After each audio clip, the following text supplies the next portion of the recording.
Bismillahirrahmanirrahim. Assalamu alaikum. Welcome back. It is 15 after 9 o'clock. Welcome to the second hour of News and Views with me, Julie Ali.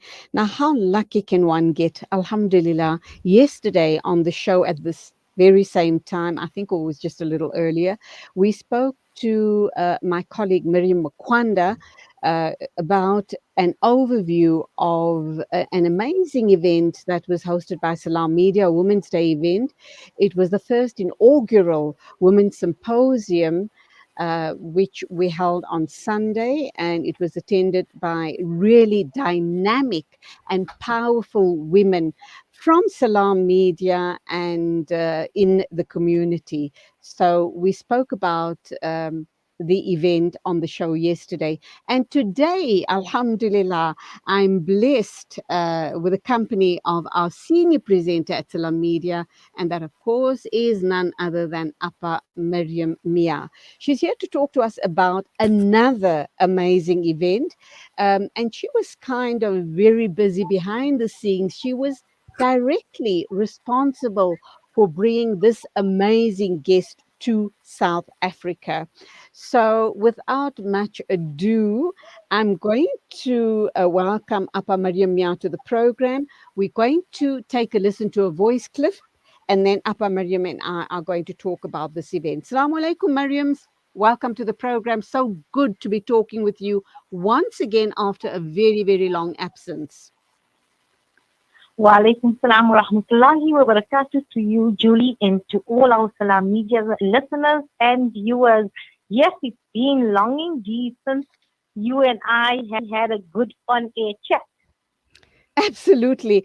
Miriam, I commend you for the amazing leads that you forward to us all the time, for your idea generation around programming, and just your thinking around stories that we need to cover. And sometimes, which has happened in the past as well, and which is the very same situation with our current guest that's going to be visiting our shores shortly. This is our shores. This is something that you created a relationship with a guest, and now it has resulted in this particular person. I'm not even going to mention a name. I'm going to leave all of that to you. This person visiting our shores and sharing her heartfelt story with the women and, of course, the rest of South Africa with us. So I do truly commend you for this amazing gift that you have, Alhamdulillah. Uh, Tell us about the guest that's going to be here shortly, Mariam. So, Sister Julie, let's ask our engineer to play a little bit of the clip of our guest, and I think that will then pave the way for my further insight and information to share with our listeners. I think let's just play the clip because let's just listen to the mindset of our guest. Inshallah, we're going to go into the clip right away. And after the clip, you and I can then talk about this amazing person and how is it that, you've been involved in bringing her to South Africa.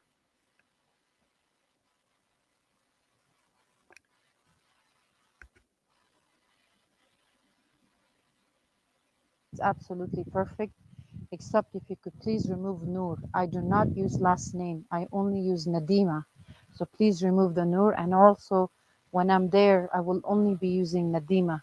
The reason for this is very, very important. Since 2016, since I've been in the media, I'm only known as Nadima. I do not use last name. The reason is because I want the women to know that they are alone also matter. A lot of women that become widows here, their name is taken away from them. They mean nothing unless they marry the brother-in-law or devote their life to being a maid to the in-laws. She doesn't mean anything. And another factor is that women, when they take the last name of the husband, they become the property. So for me, not ever using the last name is to affirm that a woman still matters even if she has no husband, a father, or brother. Yes, it's good if the woman chooses to take her last name, but she should not be forced to. And in Afghanistan, you're known through the name of the man. You mean nothing. The wife of Masalan, Omar, the sister of Omar, the daughter of Omar.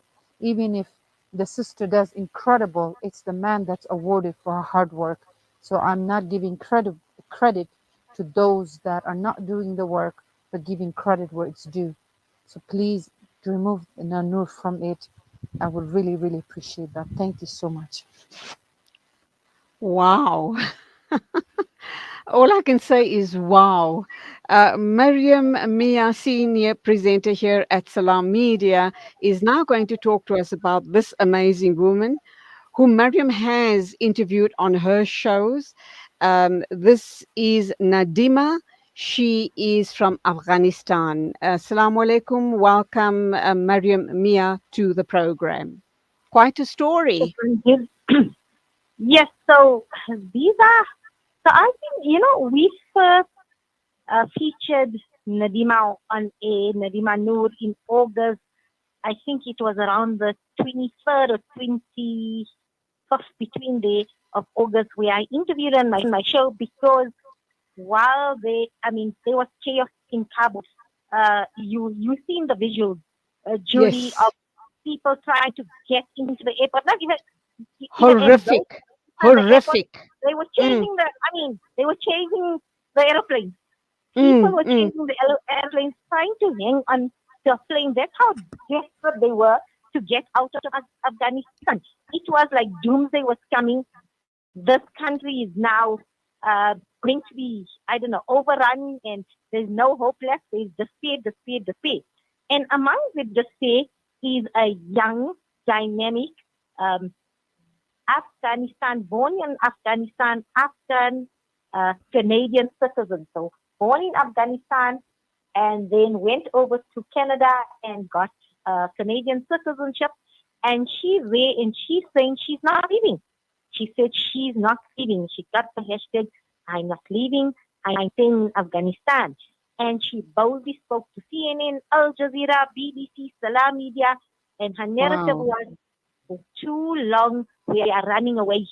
Everybody comes and invades Afghanistan, and we citizens allow them to pillage our country, allow them to steal, and we run away every time, from the Russian invasion to the USA invasion, to the collision, through the first Taliban, then the USA again, and now the Taliban again. And she says, this time the Taliban are our brothers. They also Afghans, they also fathers, they also men, they are brothers. This time I'm going to work with them, and I'm going to educate them in how we work together. We work together to grow a country, to get things going here. We cannot work in isolation. Women are very much part of the fabric and the makeup of any society, and I need to make them see this. And that has been and this is her struggle, her challenge. And Sister Julie, yesterday I had an hour-long conversation with Nadima, just to brief her about South Africa and orientate her about the South African society, community, and the events and what we're going to do. And you know what she tells me? She says, Mariam, currently I'm living my dream in Afghanistan. She says, Wow. I'm living my dream. I'm fulfilling my calling. And I was taken aback. I almost fell off my chair, because when we hear the word, when people are interviewed and they say they're living a dream, that means they've achieved materialistically or career-wise. They've pressed the glass ceiling. They're top directors in their field. They have all the comforts of modern life, all the material comforts that you could buy, your mansions, you're traveling the world over, you're an executive somewhere there. And for me, that is how I see when somebody says I'm living the dream, this is synonymous with this. She says, don't get me wrong, my life is a daily struggle. I'm constantly struggled. It's a struggle to be heard. It's a struggle to collect funds, empower sisters, to empower mothers so that they can send their daughters to school. We talk about education, education, education. Mariam, you and I both know, world over, it costs the family to send somebody to school.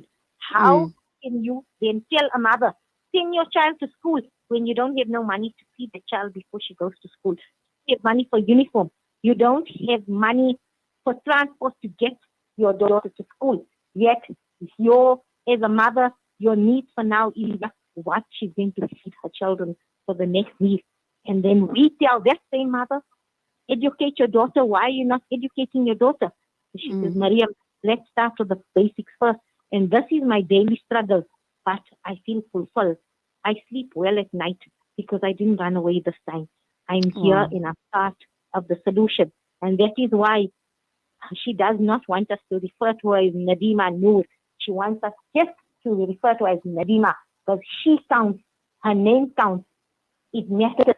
And this is her form of protest to say females matter, mothers matter, sisters matter, and they should be accredited for their achievements. They should be acknowledged. They should be recognized.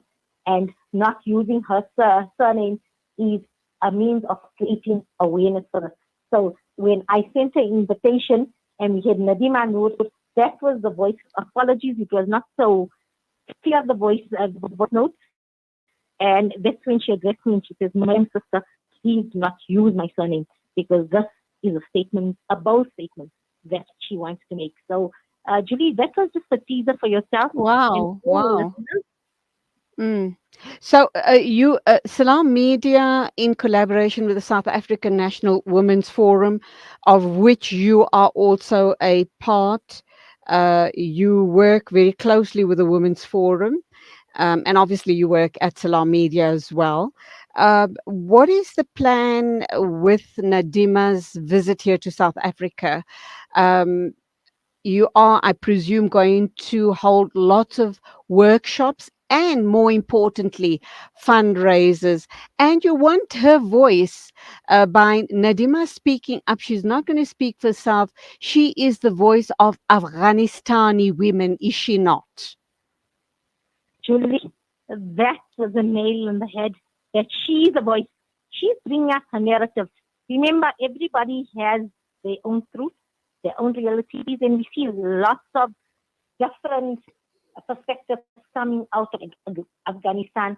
She's going to share with us her lived experiences, the lived experiences with the mothers and sisters that she connects with throughout Afghanistan. Remember, during the time of the earthquakes, after I interviewed her, she visited areas that were mountainous areas that, it was a perilous journey just for her and her conveyance and her team to reach there to help these people who were trapped. And so she's not only connected with family in her locality, but she's traveled extensively in Afghanistan.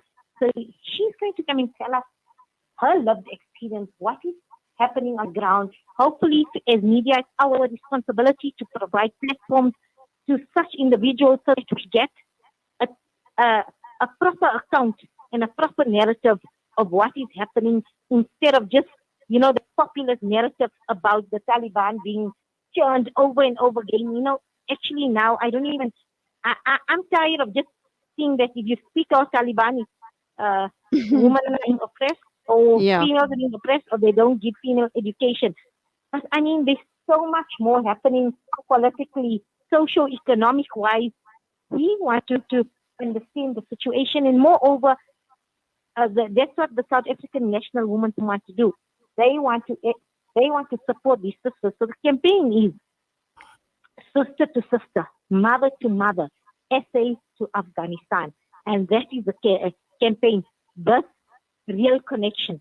The real connection. She's the voice of the sisters and the mothers of Afghanistan, connecting us with the South African sisters. So this is also groundbreaking because it has, we have not had a guest of this caliber from Afghanistan previously. Alhamdulillah. Miriam, I'm going to put out one or two more questions to you and you can respond to that. What is the name of her foundation? Number two, you talk about bringing her here to South Africa. We also know that we're going to hear about her lived experience, and hopefully it's also in the same vein a fundraiser. And then what will that money how will she be utilizing those funds? But just coming back to her connecting with South African sisters, it's not only about you and I putting our hands in our pockets. It's more than that, because we're going to gain insight, and we're going to learn a lot, and we're going to be that much more appreciative of our lives and our situations by hearing her story. It's going to make us think differently about us in South Africa, us as a privileged community, perhaps. And I know that's a generalization, but Alhamdulillah, by and large, we do lead a good life in South Africa.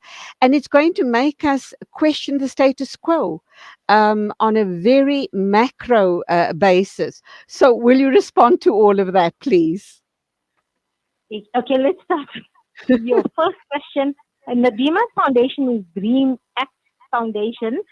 So on her foundation, I'm going to perhaps ask uh, uh, somebody. Let me check one of our whether Ponti or Nazreen to put up the foundation details on our social media pages. Because Inshallah. provides a good overview of who Nadima is, the foundation, Right. what are the aims and objectives of a foundation, who, which segment of the population in Afghanistan, that's the target for the foundation in terms of social upliftment and empowerment initiatives. And she's planning a detailed account of what is it that her intention is in terms of that. It's very much empowerment aligned in partnership. She wants to set up communals. Well, the ladies already set up communals for various uh, handmade products or products made with fabric made from Afghanistan, with in terms of design, in terms of female clothing, handbags, other accessories. She's looking for markets outside Afghanistan Wow. where these items can yes. So it's very much getting the economy going. It's very much looking. So she's a visionary. For me, a trailblazer as well. She says she's not looking for handouts because that's Right. very short term. She has a vision. She has a plan.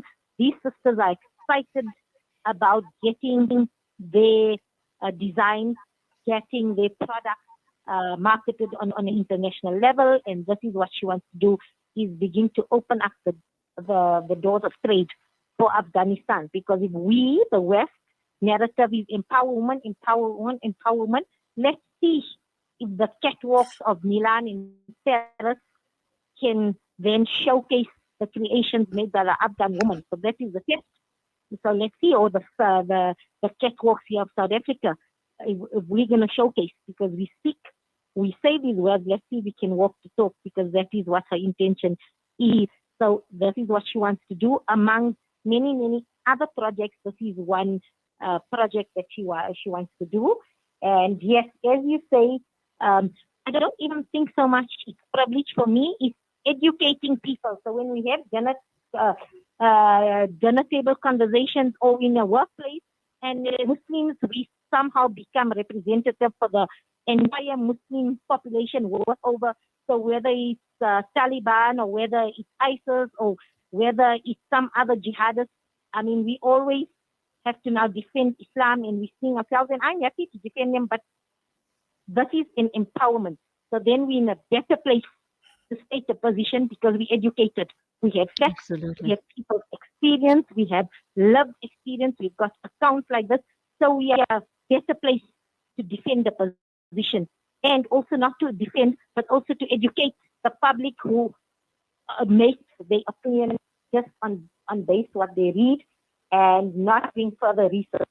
So for me, I mean, I've become that person. Even if I read something somewhere, I'll make an effort to do extra research to see if there's an alternate view, an alternate narrative, something else is there. And I think this is our responsibility in a well-resourced country where we have these resources available, is to get the facts. Because everybody has their own version of truth, but let's get down to the facts. Okay, so and as I've indicated, when we meet with a woman of her caliber, we leave that function or that event all the more richer. It does make us question our own status quo. It does make us question, so what am I doing to make a difference in my family, in my community, for my country, etc., etc. So we need these type of engagements for us obviously to start questioning our role as far as the greater humanity is concerned. That being said, Miriam, when does she arrive, and when are where are you planning to take? What's the tour going to be looking like? So I've left all the tour handling to my very efficient, resourceful, capable sisters at the South African National Women's Forum, because this is second nature for them. This is how they roll, and this is what they do Absolutely, best. And so absolutely. um, we've placed contact details and the poster regarding Sister Nadima's visit on our social media pages.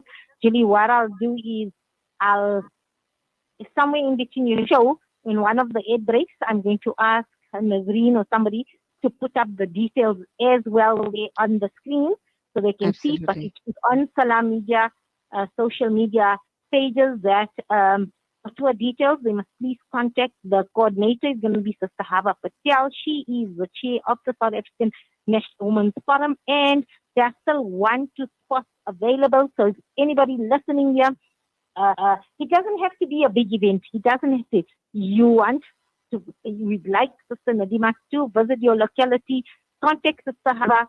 Um, let's arrange something. She will then just brief you in terms of the requirements and what, how to go about then welcoming and hosting Sister Nadima. So let's just get Nazreen to put that up for you on the screen, as well as it is on Salaamedia online pages, all the details. Or Sister Julie, they can just contact me via Salaamedia, and I will forward any details or any queries as well. Inshallah. But I will be correct in saying that she is arriving just shortly after the middle of September. Would that That's be correct. That's correct? correct. Okay. That's correct. She's arriving then mid-September, but all those details are there on uh, on the poster. On the poster, Uh, as well as if okay. anybody wants to host who Nadima Noor is, I put a small on the poster. I put a small bio of Okay. so Brilliant. Yes, I see it. communities, whatever is all there. Is it Okay. big? Yes. Okay. I have it on hand right here, but best, and I think Nazreen has given me the thumbs up. It is going on our website pages, on our website, all our social media pages. One more thing, Mariam, uh, I know she's coming here to collaborate with South Africans. She's trying to create trade between, she wants to create an avenue of trade for those very skilled Afghani women to sell their products in South Africa. Is she going to bring any of those goods with her as either samples or to trade to sell off at all the events that she's at, or is So that too big So we're a? working on the samples. Yes, we're working on the Okay, samples. Look, that is just one aspect. Julie, I think that we don't let the host get out of the bag. Just show the workers for now. Let's just show okay, workers for now. I know you're very excited and you're I passionate am, from the time. I am. I know when the announcement was made to the Salaamedia staff, I could your message. I could feel your excitement was tangible from the message. So let's just show the whiskers for now and knock the host out of the bag. But it's not Inshallah. only the trade. That is just one aspect. As you can imagine, a country that went through years of turmoil, years of uncertainty, years of challenges. So it's the support they need is multifaceted. So that is just one avenue which I just wanted to put out there, because it's not all about handouts. Yes, there are certain pressing needs that if she can raise the funds for now she can address in terms of for those that have been uh, again further challenged by the earthquake as well, and just because of the regime change and not people not having enough work opportunities, and they're just to support families in the short term. So she has a long-term, short-term plan, medium-term plan, and then her long-term vision. So she's going to explain all of that. So what I spoke about today was the long-term vision in what she wants to do in terms of sustainability. Alhamdulillah, that's absolutely wonderful. Can't wait, Mariam. I can't wait to attend one of the functions and to meet this amazing lady, because undoubtedly we as women will walk away having changed part of our mindset or having learned something new and to start looking at things a little differently. So, shukran so very much to you, to Salaamedia, to the South African National Women's Forum. Anything in parting you'd like to share as we wrap up? Watch the space. Okay, inshallah. Mariam, wonderful having seen you at the function on Sunday, the Salaamedia Women's Symposium. Alhamdulillah, it was a brilliant day. It was nice meeting all the sisters, you included, and I look forward to our next meeting. Undoubtedly, it's going to be here at one of Nadima's, one of the functions being hosted in her honor. So I look forward to that. Keep up the amazing work. And as always, assalamu alaikum, and keep us in your du'as, inshallah. Wa alaikum salam, Julie. And as always, I look forward to connecting with all my sisters. Our hearts get connected and our minds. Ameen thumma ameen. It is exactly 9:41. This is News and Views on Salaamedia. Stereotypes, moving boundaries.